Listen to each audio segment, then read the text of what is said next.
짜증나고 의심하고 화내는 그리스도인이라는 제목으로 함께 말씀의 은혜를 나누고자 합니다. 마더 테레사 수녀님이십니다. 성녀라고 불릴 정도로 경건하고 또 굉장히 신비주의자이기도 하고요. 그러면서 우리가 종교를 뛰어넘어서 많은 사람들이 잘 알고 있고요. 그런 분입니다. 어느 날 마차를 타고 이동을 하고 있었다고 합니다. 굉장히 피곤해가지고 마차를 타고 이동을 하다가 졸았대요. 그러니까 경건한 사람들도 좋습니다. 저도 좋은 것처럼 굉장히 위대한 사람들도 좋습니다. 요즘에 뭐 정치하는 사람들도 조는 거 자꾸 찍어가지고 뭐 나오는데 마더 테레사도 좋으니까 우리들도 예배 시간에 좋을 수 있죠.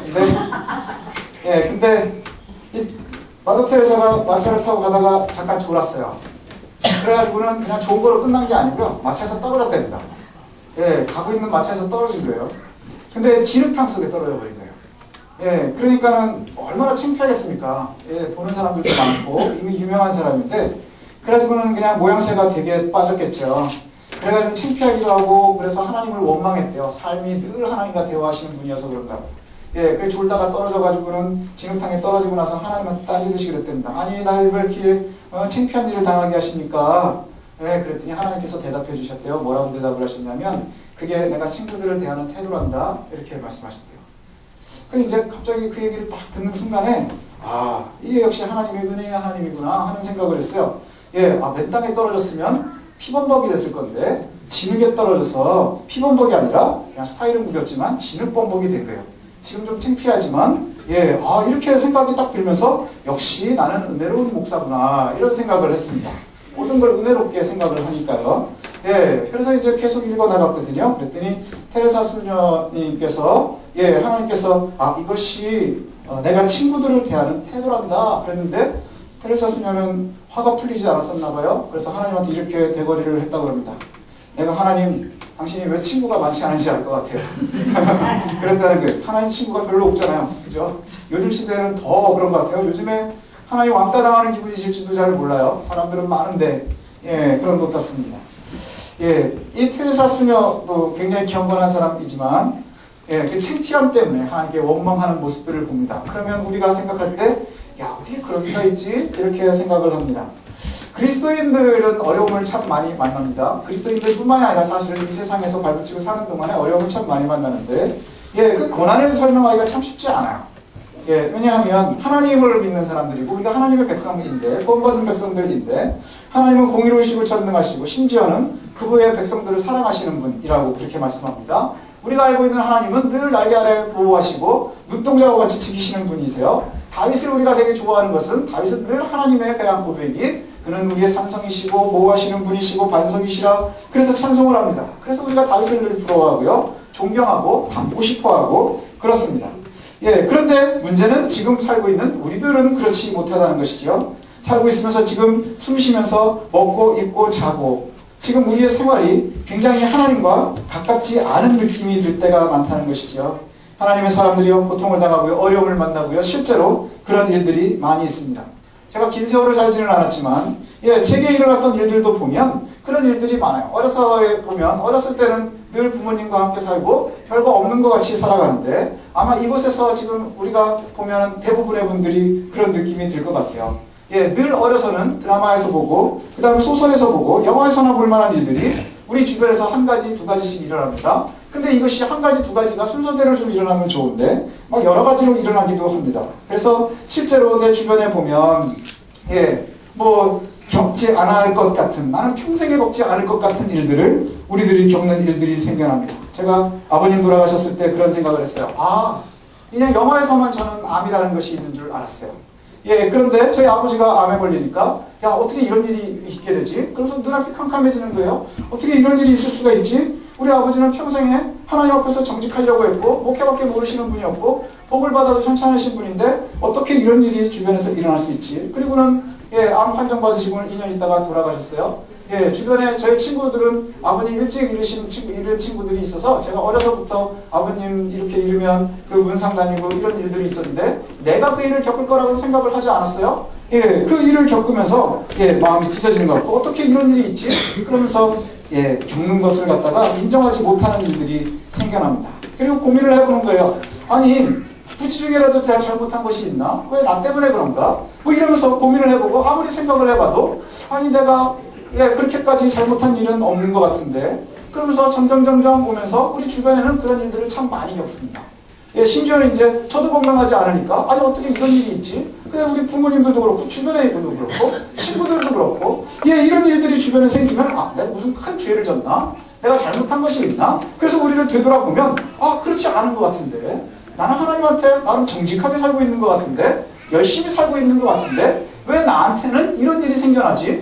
이런 일들은 생기지 않았으면 좋겠는데 내가 뭔가 하나님한테 열심히 해보려고 계획을 세우고 있었는데 병들었어 이런 얘기를 들으니까 소심해지고 그 다음에 뭐 아무것도 이제 못하게 되고 손 놓게 되고 이런 일들을 겪으면서 아 하나님 앞에서 정직하라고 해서 내가 정직하려고 노력했고 말씀대로 살려고 노력하고 진짜로 내가 좀 착하거든요. 근데 왜 하필 나한테 이런 일들이 일어나나요? 화가 나고 더 한 것은 뭐냐 하면 우리 아버지는 70도 못 살고 60대 중반에 벌써 돌아가셨는데 그런데 주변에 보면 아 그렇지 못하고 정직하지 못하신 분들 80 넘고 90 넘어가면서도 아주 건강하고 더 잘 되는 것 같은 거예요. 그리고 예전에 신학교 다니면서도 보면은 뭐 컨닝하고 막 이러고 다니던 친구들 그런 친구들도 오케이 하는 거 보면 잘하는 것 같고 외부로 보면 너무너무 잘 되는 것 같은데 그런데 나는 왜 계속 이 모양 이 꼴이지? 뭐 이런 생각이 들기도 하고 억울한 생각이 들기도 하고 힘든 생각이 들기도 하고요 아픈 생각이 들기도 합니다. 그게 저만의 생각은 아닌 것 같아요. 거의 대부분의 사람들이 그러한 생각들을 갖고 있습니다. 아 도대체 왜 이렇지? 그러면서 우리가 믿음 생활을 하니까 문제를 나에게서 찾고 싶어 하지요. 그래서 내가 실수한 것이 있나? 하나님 앞에 열심히 기도해 봅니다. 거기다 주변에 있는 분들은 가끔 가다가 기도 열심히 하고 기도 많이 하셨던 분들은 네가 잘못한 게 있을 거야 한번 생각해봐 뭐 이렇게 말씀하시거든요. 아무리 생각해봐도 내가 죽을 짓을 저지른 것 같지는 않아요. 내가 망해야 될 만큼 내가 고생해야 될 만큼 큰 죄를 지은 것 같지는 않아요. 근데 왜 이 어려움들이 자꾸 나한테 있지? 그런 일들이 왜 나한테 자꾸 이러지? 이런 문제들이 하나 둘 안 가고 있는 일들은 정말 아무도 없을 것 같아요. 도대체 이런 일들이 왜 나한테 이러지? 그러다가 보면 여러분 그런 생각 들지 않습니까? 하나님 도대체 나한테 왜 이러십니까? 내가 당신한테 실수한 게 있습니까? 내가 당신한테 뭐 특별한 걸 더 요구를 합니까? 아니요 그냥 평범하게 하나님 내가 요구하는 것 그냥 이렇게 하라는 대로 하고 그렇게 하는데 왜 나한테 이런 일을 주십니까? 되게 화날 때가 있지요. 그게 하박국의 마음. 그게 하박국의 마음입니다. 원래 선지서에 나오는 선지자들은요 하기 싫어서 도망가는데 하나님이 잡아와요. 대체로 그렇습니다. 아주 대표적으로 잡아온 게 물고기 뱃속까지 들어갔다 나온 요나. 그냥 죽을 뻔했지요. 근데 이 하박국은요 되게 묘한 사람입니다. 어디서 나왔는지 어떤 사람인지 정확하게 그에 대해서 나오는 것이 하나도 없어요. 원래 선지자들은 하나님께서 부르시고요 그 다음에 억지로 잡아다가 그리고 나서는 하나님의 말씀을 주셔가지고요 그 말씀을 갖다가 백성들과 그 다음에 이 왕들에게 전하는 거예요. 그래서 선지자들을 갖다 나비 이렇게 쓰이는데 선견자라는 말로 많이 씁니다. 먼저 알고요 그 다음에 대언자 이런 의미를 갖고 있거든요. 그래서 하나님의 말씀을 갖다가 선포하는 사람 하나님께 듣고 백성에게 말해주는 사람이 선지자예요. 하나님께 음성을 듣고 그리고 백성들에게 말해주는 사람. 그런데 하박국은요 이런 기본적인 구조를 따르지 않아요. 하박국은 보통의 선지자들은 어느 지파 출신이고 뭐 하다가 잡혀왔고 뭐 이런 얘기가 기본적으로 나옵니다. 그런데 하박국은요 이 이름도 성경에 하박국이라는 이름이 유일하게 나와요. 유대식 이름이 아니에요. 그래서 뭐 여러 가지 학자들이 배경으로 따지는 걸 보면은 아스루와의 혼혈에서 나오지 않았을까, 뭐 수넴 여인의 그 아들이 아닐까, 뭐 여러 가지로 생각들만 하지 성경이 말해주지 않기 때문에 아무도 몰라요. 여기에서 상상력이 많아지면 잘못될 수 있으니까 그냥 그런 사람인가 보다 하면 좋아요. 하박국은 이름도 유대식이 아니고요. 그 다음에 이 사람은 어디 출신인지도 잘 나오지 않고요. 그리고 하나님이 더 재밌는 것은 뭐냐면 하나님께서 말씀해 주셔서 백성들에게 말하는 게 아니라 백성들의 마음을 가지고 하나님께 얘기하는 사람이에요. 백성들의 마음을 가지고 하나님께 이야기하는 사람. 그러니까 이제 그 당시의 상황을 조금 이제 설명을 드리면 여기에서 알 수 있는 건 갈대아 사람이라고 하는 것만 가지고서 시대의 배경을 갖다 좀 알 수 있거든요. 한동안 고대 근동에는요. 그래서 주보에 하는 지도를 이렇게 하나를 실었는데요. 이게 딱 요 시대는 아니지만 이스라엘은 요 예루살렘 중심입니다. 북이스라엘은 사마리아 중심이었고요. 남유다가 지금 있고요. 예루살렘을 갖다가 이제 지금 남유다라고 생각을 하시면 되는데 거기에 보면 큰 세력들이 있습니다. 바벨론이 있고요. 애굽이 있고요. 아수르가 있습니다. 근데 이 당시에 한동안 고대 근동의 절대 강자는요. 아수르였습니다. 세계사에서는 아시리아 제국으로 나오는데 이 아수르는 갑자기 저 위에서 이제 막 크기 시작을 하면서요. 거기에서 이제 북이스라엘을 갖다 주전 722년에 멸망시킵니다. 그러면서 패권을 잡게 되고요. 그리고 유다는 그때 북이스라엘이 멸망당할 때 함께 멸망당하지 않고 겨우 이제 명맥을 유지를 하게 돼요. 그렇지만 그 당시에 가장 강력한 아수르의 거의 소국과 비슷한 생활을 하게 됩니다. 그래서 아시리아에게 계속 이제 이리 치이고 저리 치이고 막 이러면서 살고 있는데 이후에 등장하게 되는 게 뭐냐면 바벨론이 이제 커지게 돼요. 아시리아 밑에 있는 바벨론이요. 이제 갈대아 우르를 중심으로 바벨론이 굉장히 커지게 됩니다. 그러면서 이제 세력이 점점 커지면서 문제가 되는 게 뭐냐면 아시리아가 위에 있고 그 다음에 바벨론이 있고 그 다음에 전통의 강호인 애굽이 있는데요. 애굽이 있고 그 가운데 딱 지금 남아있는 게 코딱지 같은 유다가 있어요. 예, 그 아시리아가 본래 굉장히 힘이 셌었고 그런데 바벨론이 새로 크는 것을 보면서 누가 위기를 느끼냐면 애굽이 굉장히 위기를 느껴요. 예, 애굽이 바벨론과는 좀 가깝거든요. 그리고 아시리아는 북쪽에서 내려오기 때문에 애굽과는 좀 거리가 있었는데 그래서 애굽이 무슨 생각을 하냐면 지금 바벨론이 더 크면 안 되겠구나. 그래서 아수르와 손을 잡아서 바벨론을 치고 싶어 합니다. 그래서 애굽과 아수르가 힘을 합쳐가지고 바벨론을 치려고 하는데 이때의 유다의 왕이 누구냐면 요시야 왕이에요. 요시야 왕이 무슨 생각을 하게 되냐면 지금 아시리아 때문에 굉장히 힘들잖아요. 아수르 때문에. 그런데 우리가 어떻게 하는 것이 나에게 유리할까? 이게 어떤 것이 국제정세 속에서 어떻게 하는 것이 잘하는 걸까? 생각을 해보니까 아수르가 멸망해야 지금 우리를 괴롭히고 있는 게 아수르니까 아수르가 멸망을 해야 우리한테 훨씬 유리할 것 같은 거예요. 그래서 애굽과 아수르가 함께 힘을 합치려고 하는 것을 갖다가 방해하게 됩니다. 그래서 애굽과 요시야 왕, 이 유다가 이제 전쟁을 치르게 돼요. 그래서 무기또에서 죽게 됩니다. 요시야 왕이 이제 죽게 돼요. 그러면서 유다가 애굽한테 덤볐다가 남유다가 이제 굉장히 괴로움을 겪으면서 그 당시에 이제 다시 누구의 이제 이 소나기 안에 들게 되냐? 애굽의 소나기 안에 들게 돼요.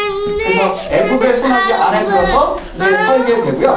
그러면서 굉장히 힘들어하는 상황이에요. 그 나중에 보면 이제 바벨론이 나중에 자라서 결국에는 이제 들어오게 되는데요. 그래서 외부로 보면 지금 남유다는 어디에 있느냐? 애굽의 소나기 안에 있고요. 그리고 그 내부로 보면 그렇게 요시야가 죽은 다음에 지금 현재의 왕은 누구냐 하면요. 여호야김입니다. 여호야김.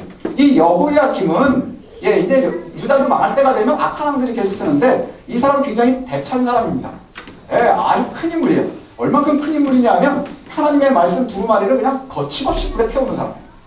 아주 멋있지 않습니까? 제가 영화를 보면서 제일 재밌고 황당했었던 것 중에 하나가 뭐냐면 옛날에 영웅본색이라는 영화인데 거기에 보면 달러를 이렇게 쫙 말아가지고 불을 붙여가지고 담배를 불고 씁니다. 그러니까 어마어마하지 않습니까? 근데 이 사람은 하나님의 두루마리를 그냥 불을 촥촥 붙이는 사람이에요. 어마어마하지 않습니까? 이런 왕이 다스리고 있고요. 그 다음에 잘못된 그 관리들이 서 있고 당시에는 거짓 예언자들이 있어서요. 뭘 얘기하느냐? 평화라 평화라 평화로울 것이라 전쟁은 전혀 일어나지 않을 것이라 이렇게 얘기를 해요. 근데 지금 국제정세는 어때요? 엄청나게 혼란스럽거든요. 아수르와 바벨론과 애굽 사이에서 굉장히 힘들고요. 그 가운데 완전히 코딱지 같은 존재를 껴가지고 있는 게 유다예요. 그리고 지금 애굽은 이제 점점 이미 쇠퇴한 지가 오래됐고 떠오르고 있는 건 바벨론이고 그래서 요시야 왕 그 망해가는 때에 그때에 우리가 알고 있는 것처럼 하나님의 선지자들은요 계속 뭘 얘기하고 있었는지 아세요? 애굽은 망할 거야. 애굽을 기대하지 마라. 애굽이 지금 우리를 막 괴롭히고 있지만 애굽을 두려워하지 마라. 이렇게 얘기를 하는 거예요. 그게 예레미야도 그렇게 얘기하잖아요. 바벨론을 통해서 멸망당할 거야 우리는. 그러니 너희들이 애굽 때문에 두려워하지 마라. 애굽에 흔들리지 마라. 하나님의 선지자들은 계속 그렇게 얘기하는데 지금 그 안에서는 뭐라고 얘기하느냐? 거짓 선지자들은 평화라 평화라 평화롭다 평화롭다. 여러분 그러면 뭘 듣고 싶어하는 줄 아세요? 사람들은 평화를 요구하는 거예요. 그런데 평화롭지 않아요. 말하고 있는 것은 평화인데 선지자들은 평화를 얘기하고 있는데 백성들은 뭐예요? 괴로워 죽겠는 거예요. 괴로워 죽겠는 거예요. 실제로는 괴로워 죽겠는 거예요. 그러면서 오늘 얘기 나오는 것이 뭐죠? 의인들이 아기들 때문에 살 수가 없습니다. 그리고 폭력이 난무하는 시대입니다. 강포한 것이 난무하는 시대입니다. 이렇게 힘들고 괴로운 시대입니다. 국내적으로는 정치 상황이 아주 포악한 독재 정권이 있고 그 다음에 종교적으로는 가짜 예언자들이 아주 차고 넘치고 근거 없는 평화를 갖다가 이야기하는 이 시대에 거기다가 이제 경건했었던 사람들은요 심리적으로 굉장히 쫓기는 거예요. 왜 쫓기느냐 하면 오랫동안 좀 힘들고 있었던 유다가 다시 회복을 할 수 있었던 기회가 누구냐? 요시야 왕 때거든요. 요시야 왕은요 다윗에 빚어낼 만한 왕이에요. 그러니까 다윗에 가장 가깝다고 볼 수 있는데 이 왕이 그렇게 하나님 앞에서 유다를 갖다가 하나님께서 인치신 나라를 갖다가 굉장히 회복해 보려고 노력을 했는데 그런데 어떻게 됐다고요? 그냥 길에서 전사해버렸어요. 예, 그렇게 죽고 나니까 이제 경건한 유대인들이 지금 하박국처럼 고민하기 시작하는 거예요. 고민하기 시작하는 거예요. 뭘 고민하느냐? 하나님이 진짜 존재하시나? 하나님이 진짜로 일하시나? 유다가 진짜 하나님의 나라일까? 뭐 이런 고민들이 이제 시작되지 않겠습니까? 예, 하나님이 정말 계시나? 하나님 공의의 하나님이라 그러더니 아니 왜 악인들은 되는데 의인들은 잘 안 되지? 아, 하나님 정말로 우리를 사랑하시나? 하나님 세상을 다스리시긴 하시나? 우리가 베드로후서를 배울 때에 그런 고민들이 생기지 않겠어요? 베드로후서와 연관해서 생각하면 더 잘 이해가 될 것 같아요. 아니 왜 이런 일들이 우리한테 일어나지? 하나님 정직한 이들은 왜 되지 않습니까? 예, 하나님 온전히 살려고 하는 우리가 왜 어려운 일들이 자꾸 만나게 됩니까? 예, 그러면서 지금 이 모든 상황, 백성들의 마음, 거기에 특별히 의로운 하나님의 백성들의 마음을 가지고요, 하나님께 얘기하고 있는 게 바로 하박국이에요. 그 사실은 어려움을 만난 우리들의 마음이요, 하박국과 같아요. 그렇지 않습니까? 그래서 하박국서를 갖다가 보면, 예, 오늘 읽은 1장에 보면, 예, 이런 것으로 돼 있어요. 하나님께 질문하는 거예요. 첫 번째 질문, 하박국의 첫 번째 질문. 그리고 하나님의 첫 번째 대답. 그 다음에 하박국의 두 번째 질문. 이게 1장으로 돼 있고요. 2장에 가면 하나님의 두 번째 대답. 그 다음에 3장에 가면 뜬금없이 하박국의 찬양. 이렇게 끝납니다. 예, 근데 이 구조를 갖다가 우리가 보면서, 아, 정말 이 시대에 우리가 잘 보고, 정말로 하박국에게서도 배워야 될 하나님의 은혜가 있는 것을 봤으면 좋겠습니다. 예, 성경에 보면 제가 가지고 있는 성경에는 이제 단락이 나눠지는데 하박국의 호소 이렇게 돼 있어요. 어떤 성경에는 뭐 하박국의 질문 뭐 이런 걸로 돼 있을 것 같아요. 예, 근데 아주 고상한 말로 하니까 호소, 질문 뭐 이렇게 돼 있지만요. 예, 지금 이렇게 읽어보면 아실 거예요. 하박국이 별로 고상한 사람이 아니에요. 굉장히 화가 나 있어요. 그리고 굉장히 흥분해 있습니다. 그래가지고 대거리를 하고 있는 거예요. 화가 나가지고요. 하나님께 따지고 있는 겁니다. 그래서 1장에서 보면요. 어느 때까지입니까? 어째서 그렇습니까? 이게 4번이나 나와요. 근데 이스라엘에서, 예, 이 유다 백성들이 하나님한테 쓸 수 없는 단어거든요. 왜요? 왜? 여러분들도, 여러분 애들이 왜요? 그럼 열받는데. 그렇지 않나요? 왜요? 언제 줄 거야? 그러면 진짜 짜증나는 거예요. 그죠? 뭐 해주기로 했는데 언제 이러고 쫓아다니고 왜요? 예, 세율이도 왜요? 이러다가 맞을 거예요. 맞는 건 다 비슷해요. 근데 여기에 보면, 예, 전능하신 하나님께 선지자가 4번이나 그렇게 얘기한다는 것은 굉장히 대거리가 심한 거예요. 예, 굉장히 불경스러운 말 아닌가요? 백성들에게 회개를 말하고 죄와 씨름하라고 말하는 게 아니라 하나님의 공의에 대해서 분노하고 대거리하고 대들고 있는 거예요. 하나님께 묻고 항의하고 시비를 걸고 있는 거예요. 아주 불평불만이 아주 가득해가지고요. 예, 오히려 경건하면 손해보는 것 같고, 그리고 분노해서 백성들의 억울한 마음을 갖다가 내가 다 가지고요. 아주 내가 죽으면 죽으리라는 것처럼 하나님께 대거리를 하고 있는 거예요. 하박국은 그냥 하나님의 말씀을 대언을 안 하고요. 백성들의 마음을 대언하고 있는 선지자예요. 그래서 하나님께 따지고 있는 거예요. 우리가 지금 하고 있는 신앙의 틀에 비춰보면 하박국은 기준미다예요.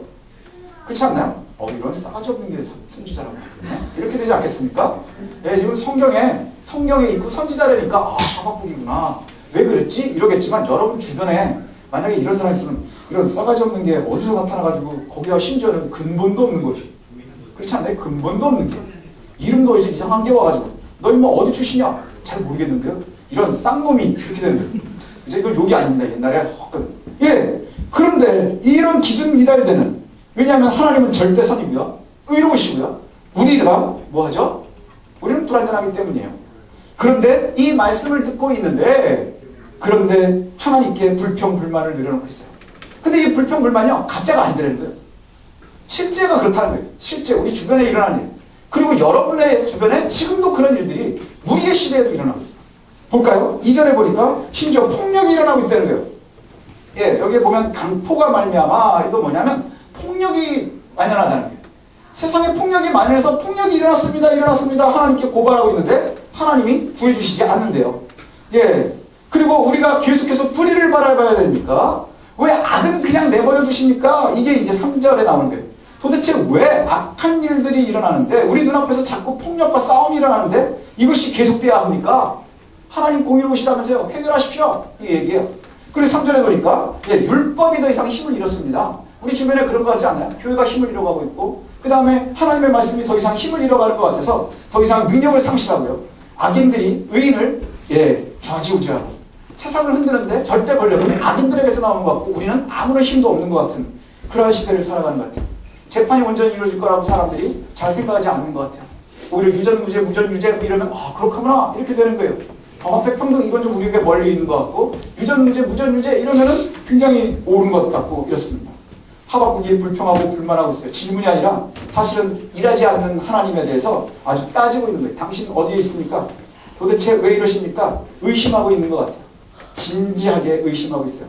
이런 상황이 우리와도 똑같기 때문에 아마 여러분들도 그런 마음 갖고 있지 않을까요? 그래서 이 속에 보면 이 표현의 단어를 좀 우리가 조심해야 할 필요가 있는데 하박국은 이 분노에 보면 하나님에 대한 의심이 있는 것 같아요. 하나님 정말 나에 대해서 일하십니까? 유다에 대해서 진짜로 일하고 계십니까? 의심이라는 단어, 이제 하나님을 의심까지 하는구나. 근본도 없는 것이 하나님한테 따지고 쓰면 안 되는 말 경건하지 못하게 이런 놈이 이제 하나님까지 의심하는구나. 넌 진짜로 기적 미달이구나. 이럴 거예요. 저희들도 마찬가지 아닌가? 힘들고 어렵고 괴로운데 그렇게 어렵고 괴로울 때 하나님을 갖다가 의심한다? 하나님 정말 나한테 왜 이러십니까? 라고 하나님께 불평 불만만 해도 이런 믿음 없는 것이라고 권사님들이 장로님들이 목사님들이 얘기해요. 이런 믿음 없는 것 네가 믿음이 없어서 그래. 아니요, 저도 믿음이 좋은 편이라고 제가 생각을 하는데 저도 힘들 때가 있거든요. 그래서 자기 일 있을 때는 막 힘들어 죽으려고 그러면서 또 죽기도 하고 막 이러면서는 네가 믿음이 없어서 그래. 이러고 자기 또 가가지고 죽으려고 그래요. 이런 시대를 갖다가 만약에 살아가고 있다면 우리는 어떻게 해야 되는 걸까요? 우리가 하박국을 보면서 좀 고민을 해봐야 돼요. 진짜 하나님 일하시나? 이런 것이 좀 고민이 된단 말이죠. 고민하고 있다는 것은 의심이 생기기 시작했다는 거예요.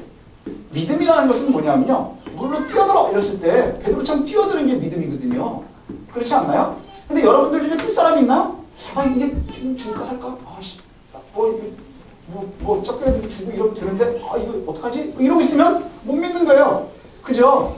이것이 못 믿는 거예요. 아이가 위에서 뛰어내려! 그러는데 황창식 집사님처럼 실세 아빠가 뛰어내려 그래. 뛰어내. 근데 저희 아들이 뛰어내려 그래. 2층에서 저를 의지하고 뛰어내리면 저는 얘를 받고 제가 죽든지 아니면 제가 살기 위해서 얘를 버려야 돼요. 그렇지 않겠습니까? 그렇기 때문에 얘는 뛰지 않을 거예요. 왜요? 저를 의심하기 때문에. 그게 현실이란 말이죠. 그런데 우리는 그렇게 의심하면 믿음 없다 생각을 해요. 근데 맥그레스라는 경건 신학자가 이렇게 얘기를 합니다. 믿음의 반대말이 뭐냐? 믿음의 반대말은 의심이 아니라 불신앙입니다. 이거예요. 믿음이라는 건 신앙이란 말이죠. 근데 의심이라는 것을 우리가 반대말로 오해를 하고 있다는 거예요. 그러면서 정말로는 뭐냐? 불신앙이라는 거예요. 불신앙의 동의어는 불순종이다. 그러니까 믿음이라는 것의 반대말은 의심이 아니라 불신앙이고 불신앙의 동의어는 불순종입니다. 믿음이라는 것은 무엇으로 이루어져 있느냐? 하나님을 신뢰하는 것, 그리고 이해하는 것, 그래서 순종하는 것. 이 세 가지가 함께 있을 때 우리가 믿는다라고 얘기할 수 있는 거예요. 하나님에 대해서 신뢰하고 그리고 하나님을 내가 잘 알아서 이해하고 있고 그리고 나서 하나님께 내가 이것이 바로 믿음이라는 것이죠. 우리의 믿음이 자라려면 하나님의 말씀에 신뢰할 수 있어야 돼요. 그리고 신뢰할 수 있고 그 신뢰한 다음에 우리가 하나님을 계속해서 이해해가는 과정이 필요할 거예요. 근데 그 이해한다는 것이 열심히 공부하는 것만으로 되는 게 아니라 우리가 살면서 자꾸 하나님을 만나야 된다. 만나는데 그 만남에 보면 때로는 만나는데 하나님을 만나는 것보다 우리가 어려움을 만날 때 훨씬 더 많거든요. 그때마다 우리가 고민하고 힘들어하고 의심하면서 다시 뭘 해요? 하나님을 알고 그리고 나선 하나님의 말씀에 순종하게 됩니다. 이것이 바로 믿음 생활이라는 거예요. 그래서 우리가 때로는 그런 일들이 생겨요. 우리가 정말로 나쁜 일들, 그래서 이 얘기를 딱 들으면 의심하는 게 정상적인 것 같대. 하나님을 갖다가 의심하는 게 어떻게 정상적이지? 그래가지고 고민을 막 해보니까 성경에도 의심하는 사람들이 많이 나와요. 심지어는 예수님이 앞에 있는데도 부활하신 예수님을 보면서 의심한 것이 바로 제자들이에요. 3년 동안 이것들이 먹여주고 입혀주고 재워줬더니 싸가지 없는 것들이 난 죽었다 살아났는데 그걸 아직도 못 만진다는 거예요. 그래서 도마한테 뭐라 했어요? 여기 찔리는데 또 찔러볼래? 세상에 제일 나쁜 놈이 때리는데 또 때리는 건데, 예, 그 찔리는데 또 찔러볼래? 여기도 한번 찔러볼래? 이러고 나오시는 게 예수님이 왜 그랬어요? 못 믿으니까. 날 보고도 못 믿으니까. 다윗도, 우리가 그렇게 부러워하는 다윗도 뭐라고 하느냐 하면 시편에 이렇게 얘기해요. 여호와여, 어찌하여 멀리 서시며 어찌해서 환란에 숨어 있습니까? 이게 제일 치사한 게 뭔지 아세요? 야, 나는 네 친구야. 우리가 함께 가자. 우리가 남이가 막 이러다가 진짜 일도 없어지는 일이 있어요. 그렇지 않아요? 진짜 힘들 때는 없어요. 그러나 어려운 데 해결되면 내가 친구지. 그때는 미안했다. 이러고 나타나는 일이 있어요. 하나님이 지금 그러고 있다고 생각을 하는 거예요. 다윗도 하나님을 의심하고 있어요. 그 다음에 욥은 아주 대표적인 사람이에요. 그죠? 욥은 뭐 더 얘기할 필요도 없어요. 그 다음에 하박국과 함께 있었던 예레미야도 그랬죠. 예레미야 대단한 사람 아닙니까? 근데 예레미야도 불평이 진짜 많아요. 예레미야 읽다 보면요, 진짜 한번 때려주고 싶어요. 하나님, 내가 진짜 하나님 때문에 이 힘으로 죽겠어요. 하나님, 다른 선지자들은 뭐 얘기하면 뭐 하나님의 뭐 이래가지고 권위 있어야 되는데 맨날 매 맞고 갇혀있고 찌찌 끌려가고 그래서 하나님 은혜라는 게 겨우 끌려다가 도망오고 뭐 이러는 게 예레미야예요. 그렇게 위기에까지 몰립니다. 그러면서 예레미야는 뭐라고까지 얘기하냐면요, 하도 화가 나니까 이렇게 얘기를 해요. 예, 스스로도 내가 재앙 가운데 있습니다. 내가 온 세상과 다투고 싸워야 할 사람입니다. 내가 빌린 적도 없고 빌려준 적도 없는데 왜 세상 사람이 다 나를 미워합니까? 이게 예레미야의 한탄이에요. 내가 돈을 빌린 적도 없고 빌려준 적도 없는데 왜 온 세상 사람들이 다 나를 미워합니까? 여러분이 갖고 있는 느낌이 그렇지 않나요? 경건하게 세상을 살려고 하는 사람들의 느낌이 그렇지 않나요? 지금 하박국의 불만과 그 다음 예레미야의 불만이요, 다르지 않아요. 우리들의 불만이요, 다르지 않아요. 어떤 불만이요? 내가 하나님 앞에 정직하려고 하고 하나님 원하시는 대로 살려고 하는데 왜 세상이 다 나를 미워하죠? 내가 뭐 그렇게 잘못을 했습니까? 이들의 모습이 모두 불신앙의 모습은 아니에요. 예. 이 하박국의 의심 섞인 불평이요, 우리의 모습이기도 합니다. 예. 사실 말을 하지 않고 우리가 사람들이 우리의 손가락질 할까 봐서 대답은 못하고 뭐 그러고 있지만, 예, 사실은 저와 여러분들이 어려움을 만날 때 제일 먼저 하는 게 그거 아닙니까? 저도 그랬어요. 뭐 이래가지고 병이 났다 그러고 이제 아프다 그러니까 왜 나지? 아니 왜 갑자기 이러십니까? 네, 그 다음에 아주 믿음 생활 잘하시는 우리 장모님도 되게 힘들어하셨다고 그래요. 왜 나한테 이러시죠? 이런다는 거예요. 그게 아주 자연스러워요. 아주 자연스러워요. 예, 그것 때문에 죄책감 갖지 마십시오. 화가 나고 하나님 왜 이러십니까? 라고 얘기하는 것, 화가 나는데 화를 내는 게 맞지요. 그런데 한 가지 전제가 분명히 있어야 돼요. 예, 잊지 마십시오. 꼭 기억해야 되는 거예요. 다시 한번 이야기합니다. 꼭 기억해야 되는 거예요. 뭐냐? 먼저 믿음이 먼저예요. 믿음 후에 의심이 있을 수 있어요. 그 의심이라는 건 하나님을 거부하는 의심을 얘기하는 게 아니에요. 예, 먼저 믿는 거예요. 그리고 믿음을 전제하에 의심하는 거예요. 고민하는 거예요. 의심이라는 단어, 고민이라는 단어로 바꾸시죠. 너무 불편하시면 고민하는 거예요. 그러면 왜 그러느냐 하면 의심에서 출발해서는 절대로 믿음으로 올 수 없어요. 근데 믿음에 근거한 사람들의 의심은요, 믿음으로 믿음에 이르게 하나니 오직 의인은 믿음으로 말미암아 살리라. 이 하박국서에 나중에 나오거든요. 이 말씀을 루터가 인용을 했어요. 그죠? 로마서에 바울이 인용을 했고, 그래서 하박국, 바울, 루터에게로 이어지고 우리에게까지 일어나는 거예요. 믿음으로 믿음에 이르는 거예요. 오히려 믿음으로 말미암아 살리라. 이 믿음이라는 것이 아주 추상적인 것, 그냥 있는 것이 아니라 뭘로 시작이 되느냐? 우리가 먼저 하나님을 신뢰하는 거예요. 그것이 믿음이에요. 하나님이 계시는구나. 하나님의 은혜 가운데 우리가 있구나. 그리고 나서는 그 다음에 우리가 어려움을 만나잖아요. 만날 때마다 하나님 왜 나한테 이러십니까? 하나님 일하시긴 일하십니까? 아니 당신 나한테서 한번 혼나볼래요? 네, 대통령도 쫓겨나는데 하나님도 한번 쫓겨나 보실래요? 이런 마음이 왜 안 들겠어요? 그런데 하나님을 신뢰한 그것에 대한 근거 위에 우리의 의심이 있으면 그때에 비로소 하나님께서 우리에게 일하시는 것을 알게 하실 줄로 믿습니다. 예. 그래서 복음에는 하나님의 의가 나타나서 믿음으로 믿음에 이르게 한대요. 믿음이 있으면 고민하고 힘들어하고 우리가 맨날 그것 때문에 힘들어하는데 이것 때문에 또한 믿음에 이르는 거예요. 더욱더 큰 믿음이 생기지 않겠어요. 내가 아주 3레벨, 2레벨의 저 레벨을 한번 고민하면서 이기면 그 다음부터 1레벨은 더 이상 우리가 당하지 않아도 될 거예요.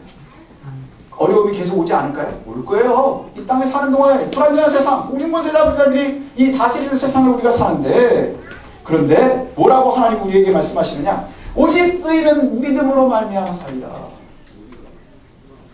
우리의 믿음은 끊임없이 하나님의 말씀을 순종하고 고뇌하게 하는 거예요. 고민하게 하는 거예요. 아주 좋을 때는요, 고민하는 게 막 말씀을 읽으면서 은혜가 돼요. 아, 그렇구나, 그렇구나. 근데 막 힘든 일이 막 넘칠 때는요, 하나님의 말씀을 읽으면서 막 짜증나는 거예요. 아, 왜 나한테 이러지 않으시지? 아, 그래서 다윗과 같은 생각이 드는 거예요. 하나님, 나가 잘 나갈 때는 잘해주시는 것 같다가 내가 힘들 때 왜 다 숨어 계시죠? 그러다 언제 갑자기 짠하고 나타나서 몰랐지 뭐 이러고 나타나시면 내가 얼마나 화가 나겠습니까? 이런 고뇌와 고민과 의심은요, 믿음과 순종을 이루게 합니다. 그리고 여러 가지 이유로 하나님의 존재와 능력과 속성을 토론의 대상으로만 삼고 싶어하는 사람들이 있어요. 의심만 하고 싶어하는 사람들. 그것은 목적이 불순종이기 때문에 절대로 믿음에 이르지 못할 거예요. 예. 그런 사람들도 성경에 나옵니다. 예수님에게 찾아갔었던 부자 청년, 율법사. 그들에게 예수님의 대답은 뭐였죠? 너도 이렇게 해. 하나님께서 순종을 요구하셨어요. 그때 그들이 뭐라고 합니까? 고민하면 돌아갔대요. 고민하면 돌아갔대요. 고민이라는 단어, 의심이라는 단어가 있지만 믿음의 근거가 없으면 그 고민이, 의심이 그리스도에게로 나오지 못해요. 그러나 저와 여러분들이 하나님의 믿음의 근거가 있고요, 하나님을 신뢰하고 있으면요, 어려움을 만날 때 하나님께 막 아뢰십시오. 따지십시오. 그리고 하나님과 스트럭을 하시는 거예요. 예, 붙잡고 싸우는 거예요. 야곱이 절대로 내가 놔줄 수 없습니다. 환도가 부러지면서도 붙잡고 있는 것처럼 하나님을 의심하고 싸우는 거예요. 지금 저기 나에게 은혜 주시지 않으면 내가 절대로 놓지 못합니다. 야, 이말 지금까지 네가 받은 게 어딘데? 하나님 마음에 그렇지 않겠어요? 그 의심이 그에게 한 번을 더 뛰게 하는 거예요. 야복강가에서의 씨름이 야곱을 한 단계 더 눕히게 한 것처럼 우리들이 힘들어하고 괴로워하는 이 시간이 우리에게 주시는 은혜인 줄로 믿습니다. 아멘. 더 문제는 뭐냐면요, 안 묻는 거예요. 믿음이 너무 좋아서 의심이 전혀 없는 사람도 있어요. 그래서 어려움이 있으면요, 하나님께서 나에게 왜 이러시지 이런 고민을 바로 하지 않아요. 그리고 하나님의 존재를 잊어버려요. 그걸 해결하기 위해서 세상으로 나아갑니다. 변호사를 찾고 힘이 센 사람을 찾고 돈을 빌리러 다니고 여러 가지를 먼저 하죠. 이 무감각의 신앙인이 오히려 더 문제예요. 신앙생활을 겉으로 보면 오히려 더 잘하는 것 같아 보일지도 모르겠어요. 아니, 저렇게 힘든데 어쩜 저렇게 평화로울까? 이렇게 고민하고 의심하고 때로는 분노하는 믿음의 사람들이 되는 것이 맞는 것 같은데 오히려 그렇다는 거예요. 근데 우리가 한번 봐야 될 말씀이 있는데요, 예레미야 2장 5절과 6절입니다. 제가 한번 읽어드리도록 하겠습니다. 여기에 보면 여호와께서 이렇게 말씀하셨다. 이거 우리 아이들이 읽는 쉬운 성경으로 제가 읽어드리도록 하겠습니다. 여호와께서 이렇게 말씀하셨다. 내가 너희 조상에게 무엇을 잘못했기에 나에게서 멀리 떠나느냐? 그들은 헛된 우상을 섬김으로 스스로 헛된 사람이 되었다. 하나님께서 지금 이스라엘 백성들에게 얘기하시는 거예요. 너희 조상은 우리를 이집트에서 이끌어내신 여호와 광야 가운데 메마르고 험한 땅에서, 어둡고 위험한 땅에서, 아무도 다니지 않고 아무도 살지 않는 땅에서 우리를 인도하여 내신 여호와께서 지금은 어디에 계시는가? 라고 묻지도 않았다. 이게 하나님의 분노예요. 하나님 도대체 우리한테 왜 이러십니까? 라고 하지 않고요, 이스라엘 사람들이 광야에서 괴로울 때, 힘들 때, 그때의 모습을 한번 보세요. 평화로울 때, 일반적일 때, 만나가 잘 나올 때, 자기네들이 잘 될 때는 불기둥, 구름기둥, 그 다음에 만나와 메추라기, 그 다음에 반석의 물, 옷이 헤어지지 않는 것, 병들지 않는 것, 이 모든 은혜를 갖다가 잘 누리며 살고 있었어요. 그러다가 정말 힘든 일이 생기고 어려운 일이 생기면 그때에 그들이 해야 되는 일이 뭐죠? 하나님, 이 어려운 곳에서, 아무도 다니지 않는 곳에서, 힘든 곳에서 하나님 지금 어디 계십니까? 하고 하나님을 찾으면서 하나님을 원망했어야 되는데, 그들이 잘못한 이유가 뭐예요? 그때 그런 일들을 만나면 그렇게 하나님 어디 계십니까? 라고 묻지도 않았대요. 그들은 곧바로 어디를 갔는 줄 아십니까? 이방신을 섬겼어요. 우상숭배에 가득 빠졌어요. 우리 주변에 있는 우상들이 뭐가 있죠? 지금 우리 주변에 있는 우상들은요, 돈이 우상이고요, 권력이 우상이고요, 아이들 성적표가 우상이 될 수 있어요. 건강이 우상이 될 수 있어요. 그래서 우리가 그것을 먼저 따라가는 거예요. 여러분, 우리가 정말로 중요한 것이 뭐냐? 하나님께 묻지 않는 것이 불신앙인 거예요. 하나님께 화낼 수 없는 것이 바로 불신앙인 거예요. 하나님께 따지고 물을 수 없는 것이, 하나님께 무관심한 것이 오히려 큰 죄라는 것이지요. 하나님을 무관심의 대상으로 만들고 있지 않은가? 우리가 한번 되돌아봤으면 좋겠어요. 힘든 일, 어려운 일들이 있을 때 하나님을 무관심의 대상으로 하고 있지 않은가? 인터넷 시대에 그런 얘기 많이 하지 않나요? 악플보다 나쁜 놈들이 무플이라고. 그리고 무플 방지센터 뭐 이런 게 있더라고요. 그게 뭔가 그랬더니 오래된 기사에도 하나도 안 달리면 그 밑에다가 무플 방지에서 나왔습니다. 뭐 이렇게 붙이더라고요. 그래서 이제 댓글이 하나가 달렸다. 뭐 이 얘기예요. 욥도 그랬고요. 다윗도 그랬고 하박국도 그랬고 예레미야도 그랬고 예수님의 제자들도 다 그렇게 살았습니다. 예, 그들은 힘들고 어려울 때 하나님을 먼저 찾았어요. 그리고 너무 힘들고 어려울 때 하나님한테 대걸리를 했어요. 따졌어요. 불평됐어요. 불만됐어요. 근데 이렇게 할 수 있었던 이유가 뭔지 아십니까? 믿음이 있습니다. 신뢰가 있었기 때문입니다. 자, 한마디만 하고 마치도록 하겠습니다. 옆집 애가 어려운 일이 있어가지고 저한테 막 따지면 그건 나한테 죽을 수도 있어요. 그죠? 네. 하지만 다 큰 녀석이 현성이도 그렇고 현진이도 그렇고 저한테 따질 수 있어요. 그죠? 때로는 막 따지고 화내고 그래요. 그럼 제가 이런 싸가지 없는 게 이래가지고 그냥 따질 때마다 주워 패나요? 아니요. 거기서는 막 가만히 둘 수도 있죠. 하지만 따질 수 있는 건 제가 아버지인 걸 알기 때문에 따질 수 있는 거예요. 얘가 갑자기 화가 난다고 길에 가다가 아무한테나 따지면 그게 묻지마 범죄가 되는 거예요. 그죠? 세율이도 저한테 따질 수 있어요. 잘 따진다 제가. 왜 잘 따지는 줄 아십니까? 지가 다니는 교회 목사이기 때문에 따지는 거예요. 왜냐? 저를 목사로 신뢰하고 있기 때문이에요. 한 번도 본 적이 없는데 저한테 따졌다? 쟤는 죽을 수도 있어요. 예. 신뢰가 있을 때 중요해요. 따지십시오. 하나님께 따지는 거예요. 어떻게 따지는 걸까요? 오늘 본문에 보니까 묵시라는 게 하나님께 우리가 예배하는 거예요. 하나님을 우리가 신뢰한다고 하는 것은요, 그냥 경건해가지고 그냥 이렇게 품에 잘 잡혀있는 격식에 갇혀있는 그 격식이 아니라 우리가 하나님과의 관계는요, 격식이 아니라 관계인 거예요. 여러분, 우리가 하박국과 같았으면 좋겠어요. 저와 여러분들이 21세기를 살고 있는 지금 이 시대의 하박국으로 살았으면 좋겠어요. 분노를 보면 하나님께 대거리 하십시오. 대거리란다는 게 여러분이 대거리할 수 있는 유일한 게 뭔가요? 어떤 사람은 골방을 찾을 거고요. 어떤 사람은 묵상을 하게 될 거고요. 어떤 사람은 기도원을 올라갈 거고요.